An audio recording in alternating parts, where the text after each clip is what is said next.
15 वर्ष झाले लग्नाला, लेकरू बाळ नाही, याचं काय दुःख दुःख झालं. इकडून तिकडून तर ते नीट नाही, हात पाय काढ, याचं काय दुःख दुःख.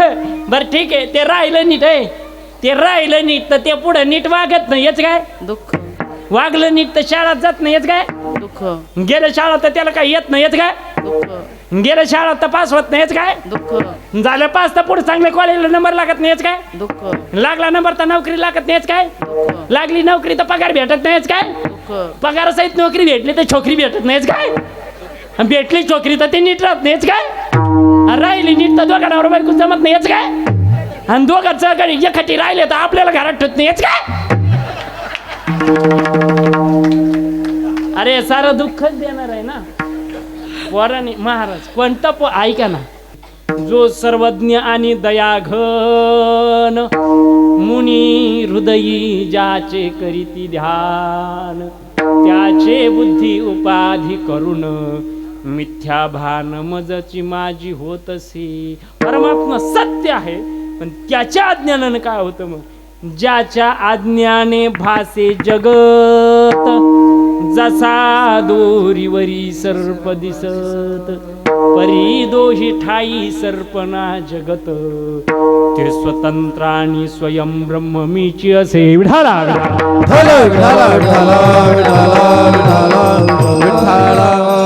आता जास्तच झालं, घाम फुटायला लागला मला बी.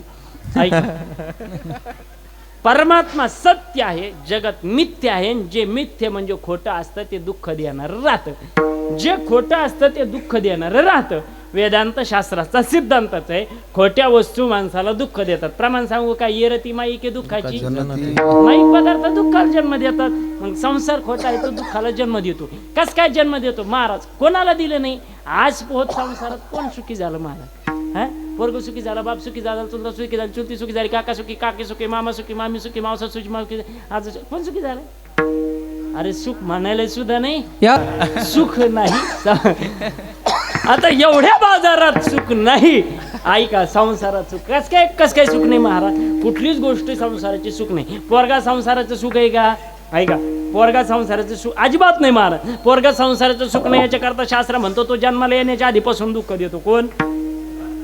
कोण सुख कोण दुःख देतो, कधीपासून दुःख देतो, हा होतच ना.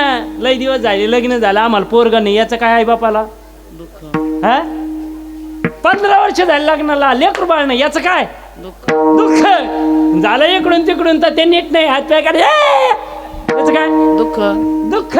बरं ठीक आहे, ते राहिलं नीट आहे, ते राहिलं नीट तर ते पुढं नीट वागत नाही, याच काय दुःख वागलं नीट तर शाळेत जात नाही, याच काय दुःख गेलं शाळा तर त्याला काय येत नाही, याच काय दुःख गेलं शाळा तर पास होत नाही, याच काय दुःख झालं पास तर पुढे चांगल्या कॉलेजला नंबर लागत नाही, याच काय दुःख लागला नंबर तर नोकरी लागत नाही, याच काय दुःख लागली नोकरी तर पगार भेटत नाही, याच काय दुःख पगारासहित नोकरी भेटली तर छोकरी भेटत नाही, याच काय भेटली छोकरी तर ते नीट राहत नाही, याच काय राहिली नीट तर दोघांवर बायको जमत नाही, याच काय आणि दोघांचं गडी एखादी राहिले तर आपल्याला घरात ठेवत नाही, याच काय अरे सारं दुःखच देणार आहे ना पोराने. महाराज कोणता ऐका ना, पोरगा सुख नाही, ऐका कोणताच पोरगा नाही. आणि म्हणून तुम्हाला सांगतो मी, कोणताच पोरगा सुख देत नाही. मरूच तर 10-5 एकर काय ना आपल्या नावावर ठुजा, कोणाच काय भरोसा.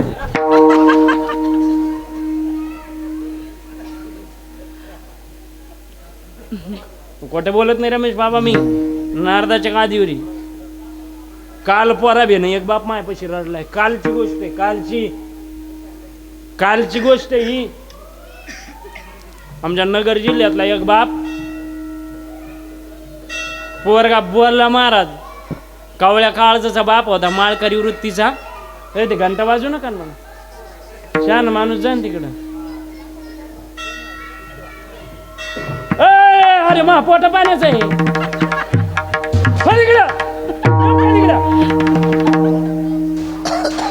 ऐका रामेश्वर महाराज, ऐका, जो बाप कोणी कर्जाचे पैसे मागितले म्हणून त्याला कधी वाईट वाटत नाही. ऐका, कर्जाचे पैसे मागितले म्हणून कोण्या बापाला वाईट वाटत नाही, लक्षात ठेवा.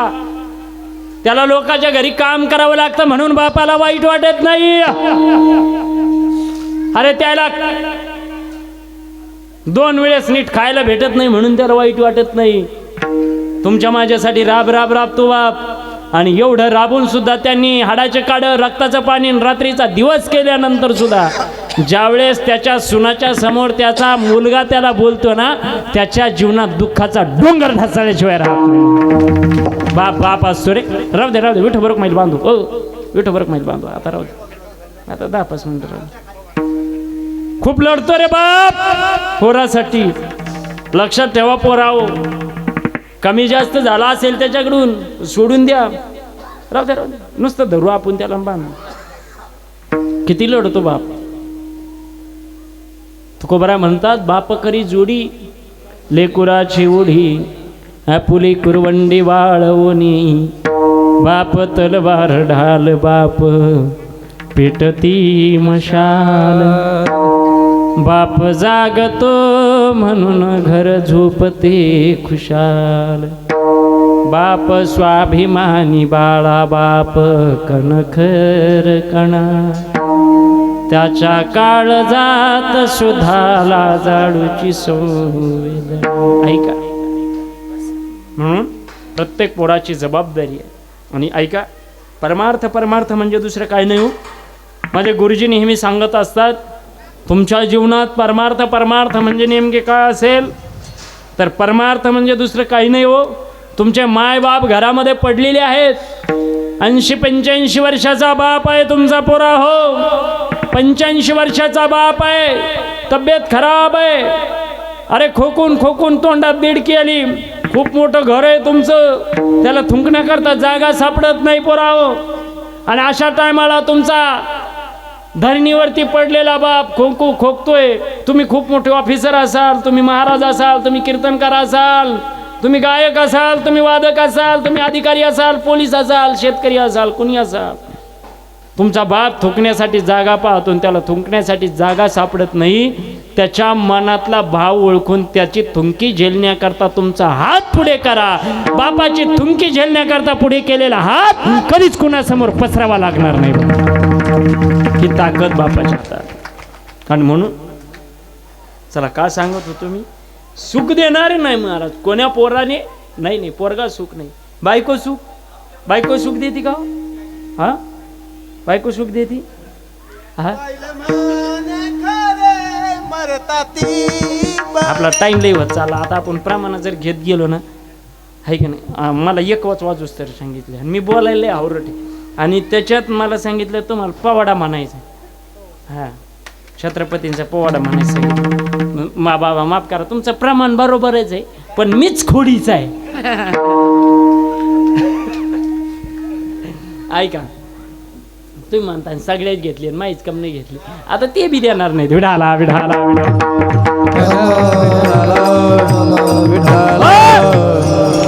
सुख देत नाही महाराज कोणी संसारात आजपर्यंत कोणी. बरं, बायको सुख देते का हो? नाही. तुम्ही एकटे आले काय? दोघं आले नाही. मग आता तुम्ही वर हात करून सांगा मीच म्हणलो म्हणून. म्हणते ते संध्याकाळच्या भाकरीचा प्रश्न आहे भाऊ. तू हिंडतो हीच गाव तीच गाव, मला घरीच खावं लागत आहे का? आणि महाराज हे खोटं नाही. बायको जर सुख देतच असते नाही हो म्हणून ऐका, बायको जर देते पाहिजेच. ऐका, नाही नाही बरं का, हे प्रेम नसतं. हे प्रेम नसतं, हा नाईलाज असतो.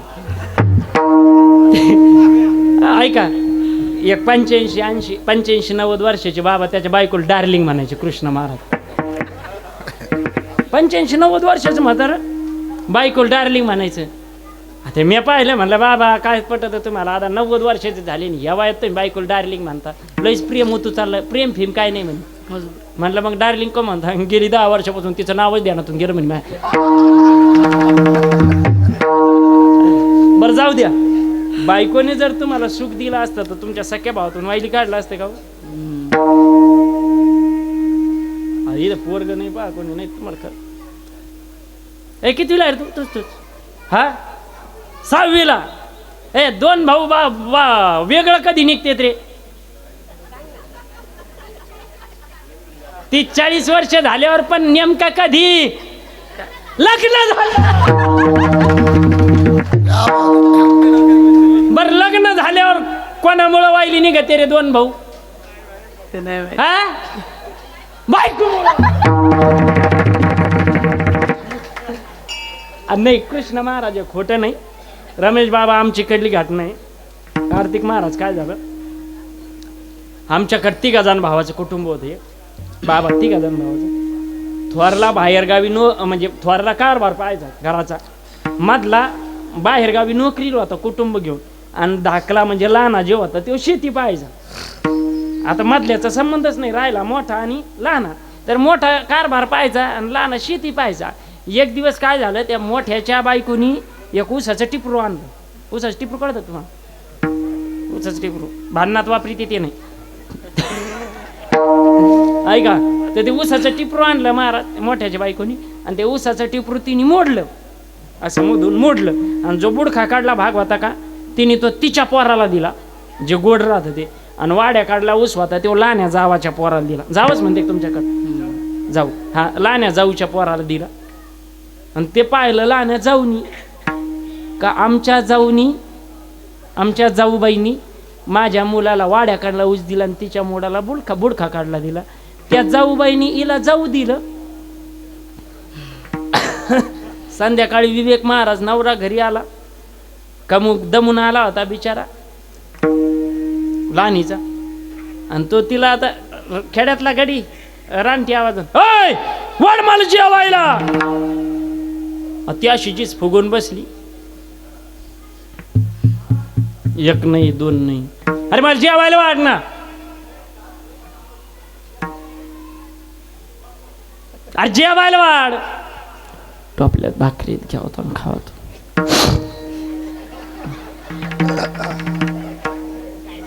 नाही आमच्या काय झालं तुला? काही नाही झालं. तुम्हाला तरी काय सांगून माझं घर उपयोगी नाही आहे का काय? इको कमी करा ना थोडा. तिकडं नाही होत. तुम्हाला तरी काय सांगून उपयोगी आहे का काय? 30-35 वर्ष झाले लग्नाला, तुम्हाला तुमच्या जीवाची कदर नाही माहिती तरी काय याची. अरे नवरा झाला तुला नेमकं झालंय काय बाई सांगायचं तुम्हाला तरी काय सांगून उपयोगी आहे का काय? पाना थोरला उठतो, आंघोळ करतो, चांगले कपडे घालतो, सिडकोला सप्त्याला जातो, शहरात कीर्तनात जातो, बाजाराला जातो, कडक कपडे घालतो, नेत्याच्या पुढे हिंडतो, चांगल्या जागेवर तो जातो. पंढरपूरला जाय, तुळजापूरला जाय, अक्कलकोटला जाय, गाणगापूरला जाय. माय 35 वर्ष झाले आपल्या लग्नाला, तुम्हाला कधी पंढरपूर नाही, कधी तुळजापूर नाही, कधी अक्कलकोट नाही, कधी साईबाबाच्या मंदिरातला सप्ताह नाही. नेलंच एका दिवशी तर ट्रॅक्टरभर खताड उचलायला नाही ते तालुक्याच्या गावाला. नाही तर तुम्ही उठसूट उसात तुमच्या तण रान डुकरत नाही इतकं सापा झालंय.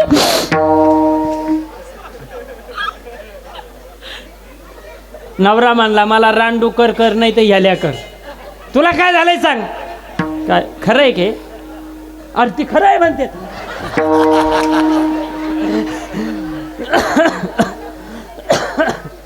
आहे का? नवरा म्हणला मला काही म्हण पण तुला काय झालं? काय बाई सांगायचं तुम्हाला, आपलं काही का असं ना झालं गेलं. मी कधी तुमच्यापाशी तक्रार केली नाही. माणसांनी सकाळची भाकर संध्याकाळ खाल्ली, संध्याकाळची भेटली नाही भेटली. तुमच्या घरी आले, मायबाप सोडले, भाऊ बहीण भाऊ सोडले, गणपत सोडलं, तुमचं नाव लावलं माग, आईबापाचं नाव कमाईसाठी इथं राहिले. आता पोट तोंड दाबून बुक्क्याचं मार खाल्ला नाही तर काय तुमच्या घरचे. पण जाऊ द्या, आपलं कसं व्हायना गेलं कडीला, आपलं काही व्हायना. पण सोन्यासारखं लेकरू केरसुनीने त्याला वाड्याकून ऊस दिला. एवढं जरी बोलली ना महाराज रामेश्वर महाराज, दुसऱ्या दिवशी वेगळंच महाराज जी बायको अर्थात तुम्ही सख्या भावावर प्रेम करू शकत नाही, बायकोवर काय प्रेम करणार आहे महाराज? सख्या भावावर प्रेम करू शकत नाही. पण ऐका, जी माणसं प्रपंचासाठी जगतात त्यांच्या जीवनात कधी सुख भेटत नाही, पण जी माणसं प्रपंचाची संगत सोडून देव, देश आणि धर्मासाठी जगतात, एक दिवस इतिहास त्यांची दक्षता घेतल्याशिवाय राहत. आज आपला बाप आपल्याला आठवत नाही, पण आजही 350 वर्षानंतर छत्रपती आठवतायत, कारण धर्मासाठी जगले महान, धर्मासाठी.